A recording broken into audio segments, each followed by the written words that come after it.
नमस्कार, कैसे हैं आप? फिक्र आपकी में एक बार फिर से आपका स्वागत है। मैं हूं आपके साथ निशांत चतुर्वेदी। शुरुआत करते हैं आपकी फिक्र की बड़ी बड़ी खबरों के साथ।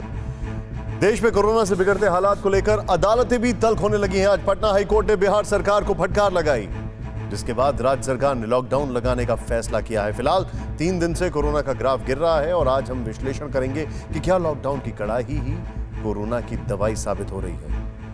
इस बीच आईपीएल के 14वें सीजन पर भी विराम लग गया है। आज सनराइजर्स हैदराबाद और दिल्ली के एक खिलाड़ी को कोरोना संक्रमित होने के बाद यह फैसला लिया गया। अब विदेशी खिलाड़ियों की वापसी को लेकर चिंता जताई जा रही है। कोरोना से लड़ाई में एक तरफ तो लॉकडाउन कारगर साबित हो रहा है, तो दूसरी ओर वैक्सीन अपना असर दिखा रही है।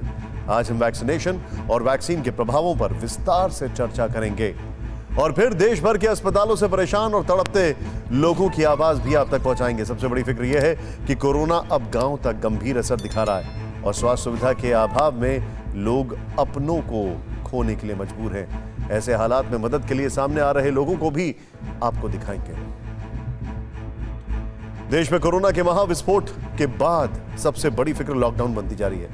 ऐसा हम लगातार क्यों कह रहे हैं, ये आपको सिलसिलेवार तरीके से बताएंगे। सबसे पहले पिछले 3 दिनों का कोरोना का ग्राफ देखिए जरा ध्यान से। 1 मई को 3,92,576 नए केस मिले। 2 मई को 3,70,090 नए संक्रमित मिले और 3 मई को 3,55,769 नए मामले मिले हैं। कोरोना के इस ग्राफ में देश के लिए अच्छे संदेश भी छिपे हैं। वो ये है कि कोरोना का ग्राफ अब धीरे धीरे नीचे आ रहा है। लेकिन ग्राफ भले ही नीचे आ रहा हो, लेकिन एक चीज समझ लीजिए आप कि टेस्टिंग भी कम हो रही है। सोचने वाली बात है कि यह संभव कैसे हो पाया। दरअसल ये हमारे और आपके संयम, सरकारों द्वारा लगाए गए लॉकडाउन और कोरोना कर्फ्यू के कारण हो पाया है। और पिछले कुछ दिनों से डॉक्टर, वैज्ञानिक, कोविड टास्क फोर्स, हर कोई देश में कोरोना की चेन को काटने के लिए संपूर्ण लॉकडाउन की मांग कर रहा है। अमेरिका की टॉप मोस्ट हेल्थ एक्सपर्ट और व्हाइट हाउस के मुख्य चिकित्सा सलाहकार और वायरल डिजीजेस के ऊपर सबसे बड़े विशेषज्ञ अमेरिका के डॉक्टर एंथनी फाउची ने भी भारत में कोरोना वायरस के तेजी से बढ़ते मामलों को लेकर चिंता जताई है। फाउची ने सलाह दी है कि भारत में राष्ट्रव्यापी लॉकडाउन लगाना चाहिए, व्यापक स्तर पर टीकाकरण मुहिम चलाई जानी चाहिए और बड़ी संख्या में अस्थायी अस्पताल बनाए जाने चाहिए। उन्होंने कोरोना महामारी से निपटने में सेना की मदद लेने की भी सलाह दी है और बताया जाता है कि पहले से ही केंद्र सरकार ने भी सेना और अर्धसैनिक बलों को इसके लिए अलर्ट मोड पर रखा है। इस बीच आज बिहार में लॉकडाउन का ऐलान कर दिया गया, जो कल से लागू हो जाएगा। ऐसे में यह सवाल भी उठने लगा है कि क्या लॉकडाउन को लेकर सही दिशा में जा रहा है देश।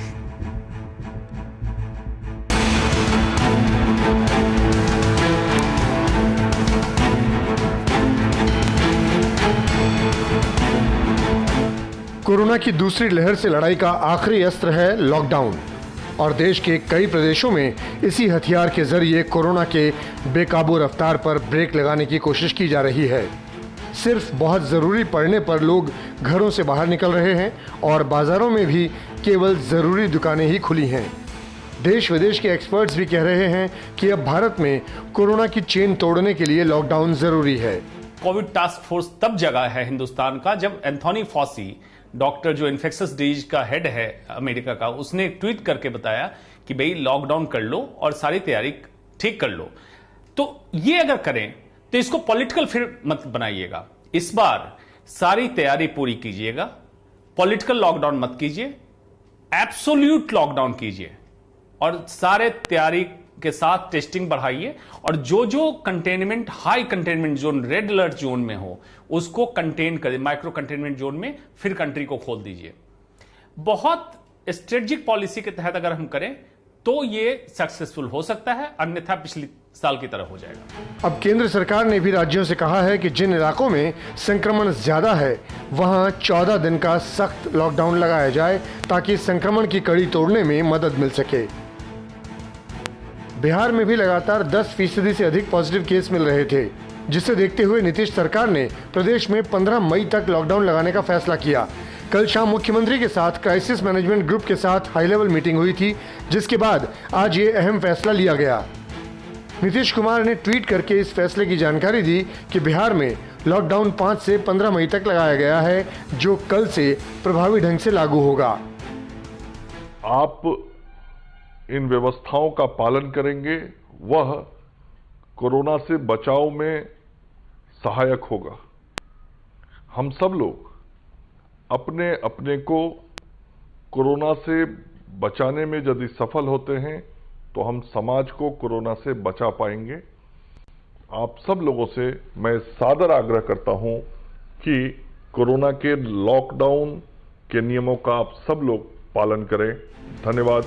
अब आपको बताते हैं कि बिहार में लॉकडाउन के लिए क्राइसिस मैनेजमेंट ग्रुप द्वारा तय की गई गाइडलाइन क्या है।